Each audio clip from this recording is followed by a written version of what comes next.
Guys welcome back to my YouTube channel Sakshi Monga math. So आज मैं आपको बताऊंगी इंट्रो टू मैट्रिक्स। ये हमारे क्लास 12th का जो चैप्टर मैट्रिक्स है उसके ऊपर मैं थोड़ी सी इंट्रोडक्शन दूंगी कि व्हाट इज़ मैट्रिक्स, मैट्रिक्स क्या होता है और आप मैट्रिक्स को कैसे सॉल्व कर सकते हो। In a small basic things you can solve whole the chapter for class +2। ठीक है, तो हम स्टार्ट अगर और वीडियो स्टार्ट करने से पहले अगर आपको मेरी वीडियो पसंद आई तो प्लीज़ इस चैनल को सब्सक्राइब कीजिए if you want more videos. So like कीजिए, शेयर कीजिए एंड सब्सक्राइब कीजिए। अब हम बात कर रहे हैं हमारे मैट्रिक्स की। ठीक है, तो what is matrix? First of all we have to talk about what is matrix. Matrix क्या है? देखो मेरे पास एक बॉक्स है मेरे पास, उसके अंदर काफ़ी कुछ नंबर्स हैं और कुछ फंक्शंस हैं। यू कह सकते हैं हम कुछ नंबर्स हैं या कुछ फंक्शंस हैं। ठीक है, और उनकी जो एंट्रीज हैं कुछ इस प्रकार है। एक मेरे पास बॉक्स है, उसके अंदर हम कुछ चीज़ों को, जैसे हमने एक बॉक्स के अंदर स्मॉल स्मॉल पैकेट्स रख दिए इन लाइंस। ठीक है, तो वो जो लाइंस है ना, हम उन्हीं को दो नेम देते हैं, एक देते हैं रो एंड एक देते हैं कॉलम। मतलब मैट्रिक्स एक बॉक्स की तरह है जिसके अंदर जो लाइंस हॉरिजेंटल वे में लगी होंगी वो होती हैं रो, और जो वर्टिकल वे में होंगी वो होती हैं कॉलम। आपको सिर्फ ये तीन बातें याद रखनी है कि सबसे पहले स्टार्टिंग में ये बात याद रखनी है, मैट्रिक्स क्या होती है? एक बॉक्स की तरह जिसके अंदर जो स्लीपिंग लाइन होगी वो हमारी रो होगी और जो स्टैंडिंग लाइन होगी वो हमारी कॉलम होंगे। ठीक है, अब ये रो 1 है, ये रो 2, ये रो 3, और भी रो काफ़ी हो सकती है। ये column 1, column 2, column 3, column 4, column 5, मतलब वो मैट्रिक्स के अकॉर्डिंग। अच्छा, सेकेंड थिंग क्या है हमारी? सेकेंड थिंग जो हमारी ये थी कि ऑर्डर ऑफ मैट्रिक्स क्या होता है। ऑर्डर, आप ऑर्डर से समझ गए होंगे व्हाट इज ऑर्डर। ऑर्डर मतलब कि इसके अंदर कितने एलिमेंट्स टोटल हैं। ऑर्डर ऑफ मैट्रिक्स क्या है? ऑर्डर ऑफ मैट्रिक्स का मतलब ये है कि m मल्टीप्लाई n। अब m क्या है और n क्या है? m का मतलब रो एंड n का मतलब कॉलम। और आपको सबसे पहले ये कंडीशन ध्यान रखनी है कि पहले हमेशा रो ही लिखा जाएगा और सेकंड नंबर पे कॉलम आएगा। Row is always first and column is always second. अब कोई आपसे पूछे कि ऑर्डर ऑफ मैट्रिक्स बताओगे तो आप क्या लिखोगे कि रो मल्टीप्लाई कॉलम। इनको मल्टीप्लाई नहीं करना, आपने डायरेक्टली ऐसे लिखना है जैसे कि रो मेरे पास 3 है और कॉलम 4 है, तो ये हमारा हो गया order, order of A matrix. ठीक है, जैसे कि मैं एक एग्जांपल लेती हूँ, मेरे पास ये मैट्रिक्स है। अब आपको देखनी है रो कितनी है इसमें, 1 2, और कॉलम कितने हैं, 1 2 3। ठीक है, तो रो कितनी थी, 2, और कॉलम कितने थे, 3। तो ये हमारा हो गया order of matrix. Clear? This is order of matrix. Third thing ये तो हो गया ऑर्डर। अगर ये पूछ लें कि नंबर ऑफ एलिमेंट्स, अब एलिमेंट्स क्या हैं? एलिमेंट्स वो होते हैं जो इस मैट्रिक्स के अंदर, जो हमने जैसे कि ये मैंने 1 2 3 4 5 6, ये इस मैट्रिक्स के एलिमेंट्स हैं। इन्होंने क्या पूछा है? Number of elements. इसका मतलब ये है कि इस मैट्रिक्स के अंदर कितने नंबर हैं। तो वो कैसे पता लगेंगे?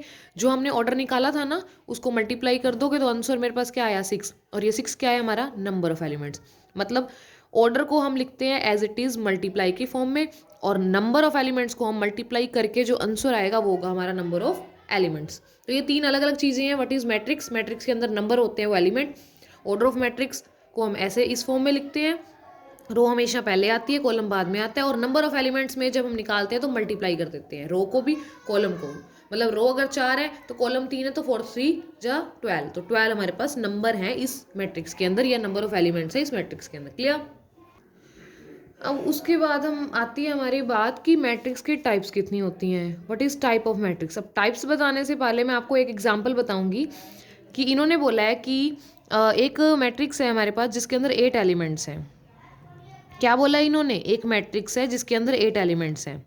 ठीक है, एक चीज़ और देखो, ये जो मैंने लिखा, फर्स्ट जो रो में ना, फर्स्ट रो को हम लिखते हैं A11, जैसे इधर A12, क्योंकि ये फर्स्ट रो है तो रो हमेशा पहले कॉलम पीछे, तो ये 1 1 1 2 1 3।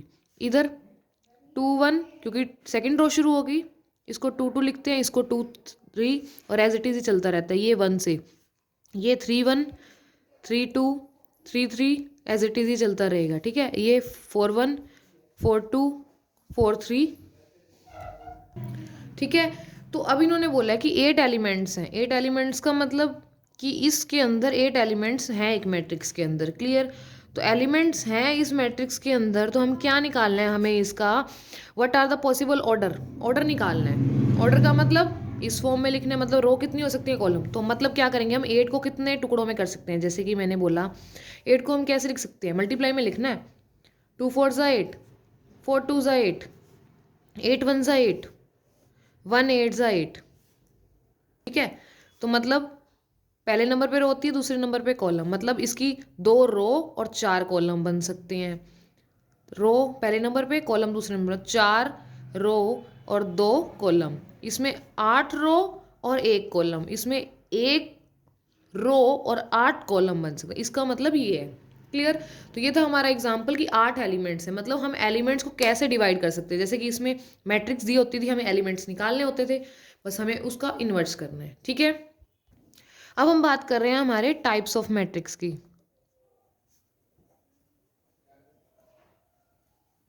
टाइप ऑफ मैट्रिक्स, मैट्रिक्स की कितने टाइप्स होती हैं, ठीक है। सबसे पहले आपको मैं ये बता दिया कि मैट्रिक्स एक बॉक्स की तरह है जिसके अंदर रो पहले नंबर पे आती है एंड कॉलम दूसरे नंबर पे। अब कॉलम मैट्रिक्स कॉमन सिंपल से आपको नेम से याद रखना है। फर्स्ट मैट्रिक्स जो होती है हमारी कॉलम मैट्रिक्स, इसका मतलब ये है कि चाहे आपके मैट्रिक्स में कितनी भी रो हो, लेकिन अगर कॉलम एक है ना, मतलब रो ऐसे दी हुई हैं और कॉलम एक दिया हुआ है, तो वो कॉलम मैट्रिक्स है। बस इतना, जैसे कि मैंने लिखा 1 2 3 4, ठीक है, ये मेरा कॉलम का एग्जाम्पल। क्यों कि देखो रो 1 2 3 4 और कॉलम क्या है, सिर्फ एक, तो ये कौन सी मैट्रिक्स हुई, कॉलम मैट्रिक्स।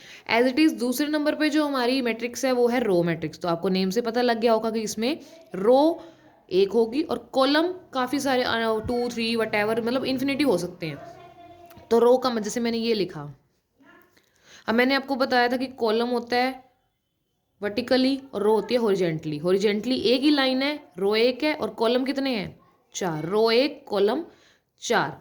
तो ये कौन सी हुई हमारी रो मैट्रिक्स, मतलब जिसमें कॉलम एक वो कॉलम, जिसमें रो एक वो रो मैट्रिक्स, क्लियर। उसके बाद हम बात करते हैं हमारे स्क्वायर मैट्रिक्स की। स्क्वायर मैट्रिक्स का नेम से ही पता लग रहा है स्क्वायर में क्या होता है, क्या होता है एरिया ऑफ स्क्वायर, कि दोनों मतलब साइड मल्टीप्लाई साइड होता है ना, ठीक है। तो आप उसी से उठा लो रो मल्टीप्लाई कॉलम, मतलब रो की और कॉलम की जो एंट्रीज हैं वो सेम होंगी। मतलब जैसे कि अगर 2 रो हैं तो 2 ही कॉलम होंगे, 3 रो हैं तो 3 ही कॉलम होंगी, 4 रो हैं तो 4 ही कॉलम होंगे, 5 रो हैं तो 5 ही। तो इसको बोलते हैं हम, इस टाइप की मैट्रिक्स को बोलते हैं स्क्वायर मैट्रिक्स। जैसे कि मैंने ये बोला, दिख रही है आपको, 2 ही रो हैं 2 ही कॉलम है, तो ये हमारी हुई स्क्वायर मैट्रिक्स, क्लियर। उसके बाद बात करते हैं हम डायगोनल मैट्रिक्स। डायगोनल का नेम आपने सुना हुआ है। डायगोनल का मतलब क्या होता है, जैसे कि मैंने कोई स्क्वायर बनाया, स्क्वायर तो उसकी जो बीच वाली लाइन है जो उसको 2 टुकड़ों में डिवाइड कर रही है ट्रायंगुलर शेप, वो डायगोनल। रेक्टेंगल बनाया, उसको बीच में से कट कर रही है, डायगोनल। ऐसे ही मैट्रिक्स के अंदर डायगोनल होती है। डायगोनल लाइन मतलब जैसे मैंने कोई 2 बाई 2 की मैट्रिक्स ली, मतलब रो भी 2 और कॉलम भी 2, तो जो बीच वाली लाइनें ये होंगी या फिर ये इसकी डायगोनल है, ठीक है। अच्छा नेक्स्ट, अगर मैं 3 बाई 3 की ले रही हूँ, मतलब 1 2 3, 3 रो और 3 कॉलम, इसका मतलब होता है 3 रो और 3 कॉलम, 4 5 6 7 8 9। तो इसमें हमारी जो डायगोनल मैट्रिक्स क्या होती है, इसका मतलब ये है कि डायगोनल मैट्रिक्स का, अब देखो डायगोनल में बीच वाले नंबर लिखे होने चाहिए, ये वाले हों चाहे ये वाले, बाकी सारे क्या होने चाहिए, 0। जैसे कि मैंने एग्जांपल लिया 1 0 0 0 2 0 0 0 3। अब आपको दिख रहा है बीच वाली जो लाइन है डायगोनल है, वो तो है मेंशन 1 2 3 या 4 5 6 जो भी, लेकिन बाकी सारे एलिमेंट्स क्या है, 0। तो ये होगी हमारी डायगोनल मैट्रिक्स। इसका मतलब ये है कि इसमें सिर्फ डायगोनल की जगह पे ही नंबरिंग दी हुई है, एलिमेंट्स दिए हुए हैं। जैसे कि मैं ऐसे लिखा, अब ये डायगोनल भी है, तो ये भी कौन सी मैट्रिक्स हुई, डायगोनल। डायगोनल बीच वाली लाइन पे नंबरिंग होगी, बाकी सारे एलिमेंट 0 होंगे, that is called diagonal matrix, ठीक है। उसके बाद आती है हमारे पास स्केलर मैट्रिक्स की। स्केलर का मतलब होता है सिंगल, सिंगल का मतलब हम ले सकते हैं सेम। तो हम क्या करेंगे, मेरे पास कोई मैट्रिक्स है जिसमें स्केलर में मैट्रिक्स में डायगोनल मैट्रिक्स का भी यूज़ होगा, क्योंकि मतलब ये है कि सारे एलिमेंट्स 0 होंगे, सिर्फ डायगोनल वाले जो मैट्रिक्स हैं डायगनल वाले जो नंबर है वो सेम होंगे। देखो डायगनल मैट्रिक्स के अंदर बीच वाले जो एलिमेंट्स हैं वो अलग अलग हो सकते हैं, लेकिन स्केलर के अंदर जो बीच वाले एलिमेंट है वो सेम ही होंगे। मान लो इधर मैंने 2 लिखा है तो इधर भी 2 तो 2। मैं इसको डायगनल भी बोल सकती हूँ और स्केलर भी। क्यों? क्योंकि देखो सारे एलिमेंट बीच वाले सेम है तो ये स्केलर है, लेकिन दिए भी तो डायगनल पे हुए तो ये डायगनल भी है। लेकिन इनवर्स इसका ट्रू नहीं है, क्योंकि देखो हर स्केलर मैट्रिक्स डायगनल है लेकिन हर डायगनल मैट्रिक्स स्केलर नहीं है। क्योंकि डायगनल मैट्रिक्स में क्या होता है कि बीच में नंबरिंग तो दी होगी लेकिन वो अलग अलग भी हो सकते हैं, तो अलग अलग हमारे स्केलर में नहीं आता, तो वो डायगनल स्केलर नहीं है। लेकिन स्केलर में बीच में सारे सेम दिए होंगे, चाहे √3 है, चाहे √4, 2 2 2 1 1 1 10 10 10 डायगनल में, लेकिन है तो वो डायगनल में ना, तो वो डायगनल मैट्रिक्स होगी, लेकिन वो सेम है तो वो स्केलर है। तो वो ठीक है, इसको डायगनल भी बोल सकते हैं और स्केलर को डायगनल भी और स्केलर, लेकिन डायगनल को हम स्केलर नहीं बोल सकते। नेक्स्ट बात आ रही है हमारी आइडेंटिटी मैट्रिक्स। आइडेंटिटी मैट्रिक्स क्या होती है? वही डायगनल वाला यूज होगा इसमें भी। डायगनल में जो नंबर्स हैं वो सारे होंगे 1 और बाकी सारे होंगे 0। मतलब जो डायगनल में जो नंबर होंगे या ऐसे वो 1 होंगे, बाकी सारे 0 होंगे। और हाँ, होने 1 चाहिए। अगर 1 है तो आइडेंटिटी है। देखो इसमें 3 आइडेंटिटी मैट्रिक्स इकट्ठी जा रही हैं। आइडेंटिटी का मतलब होता है कि बीच वाली जो लाइन है 1 1 और बाकी 0, तो ये भी डायगनल है। मैं इसको ऐसे लिखूं तो ये भी डायगनल है, लेकिन ये आइडेंटिटी है। आइडेंटिटी में क्या है कि जो डायगनल में लाइन में जो है ना नंबर वो 1 1 होने चाहिए। अगर 1 1 है तो वो आइडेंटिटी है, और डायगनल में है तो वो डायगनल मैट्रिक्स भी कहलाएगी, और सेम है तो वो स्केलर भी कहलाएगी। ठीक है, तो हम आइडेंटिटी को स्केलर भी कह सकते हैं और डायगनल भी कह सकते हैं, लेकिन डायगनल को ना तो हम आइडेंटिटी कह सकते हैं, डायगनल को ना हम स्केलर कह सकते। ठीक है, और उसके बाद आती है हमारी जीरो मैट्रिक्स की। जीरो मैट्रिक्स का सिंपल सी बात है, जीरो मैट्रिक्स का मतलब है कि सारे एलिमेंट जितने भी होंगे वो सारे जीरो होंगे, चाहे वो 2x2 की मैट्रिक्स है, चाहे वो 3x3 की मैट्रिक्स है। तो आपको इन तीनों में डिफरेंस आ गया होगा समझ। डायगनल में बीच में नंबर तो होंगे लेकिन वो अलग अलग हो सकते हैं, स्केलर में नंबर होंगे लेकिन वो बीच में वो सेम होने चाहिए, और आइडेंटिटी में हमेशा बीच में डायगनल में 1 1 ही होगा। क्लियर? तो ये थी हमारी मैट्रिक्स से रिलेटेड बेसिक थिंग्स, जो कि हम चैप्टर स्टार्ट करने से पहले हमें हो जानी चाहिए क्लियर। तो इसको करके आप काफ़ी इजीली अपना चैप्टर स्टार्ट कर सकते हो। ठीक है, for thank you for watching my video. If you like it, please subscribe my channel and share and like it. Thank you so much.